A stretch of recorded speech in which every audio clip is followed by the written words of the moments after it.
મિત્રો, હવે આપણે વાત કરીએ એવા વ્યક્તિની જેમણે પોઝિટિવ એટીટ્યુડ અને મક્કમ મનોબળથી કોરોનાને હરાવ્યો.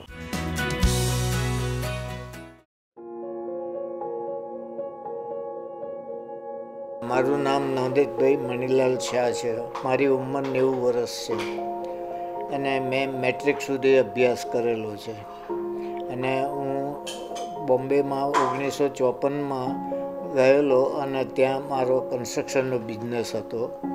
અને 2003ની સાલમાં હું રિટાયર થઈને અહીંયા અમદાવાદ સ્થાયી થયો. મને કોરોના જૂન 27 તારીખે થયેલો અને એ ટાઈમે મને એવા સિમ્પટમ્સ હતા કે મને શ્વાસ લેવામાં તકલીફ થતી હતી. તો પછી હું મારા કાર્ડિયોલોજિસ્ટ ડૉક્ટર જયેશ રાવલને મળ્યો અને એમને મને તાત્કાલિક સીટી સ્કેન કરાવડાવ્યું અને મારો એક્સરે લીધો.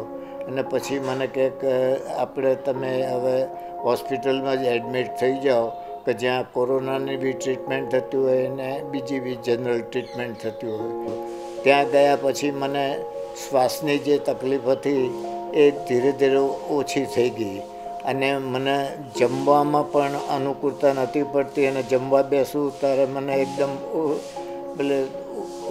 ઉબકા આવતા હતા.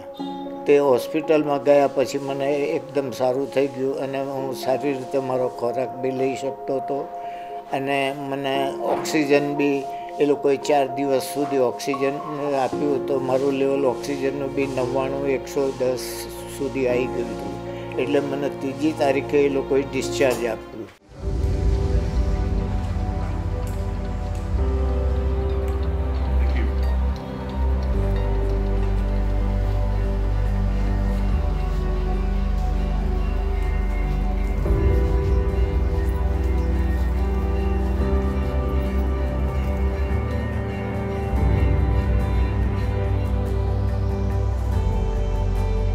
ઠંડીનો સિઝન છે તો ઠંડીની સિઝનમાં ખાસ યાદ રાખવું જોઈએ કે ખોટા બહાર નીકળવું ના જોઈએ.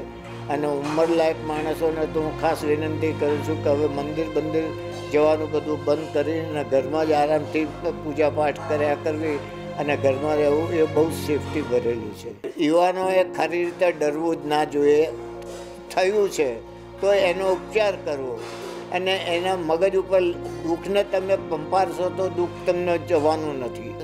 રોગ છે તો રોગ થાય તો એનો ઉપચાર કરીએ, પણ એને પછી કે મારા હવે નથી, મારાથી આમ નહીં થાય તેમ નહીં થાય એવી વસ્તુ આપણે ન રાખવી જોઈએ.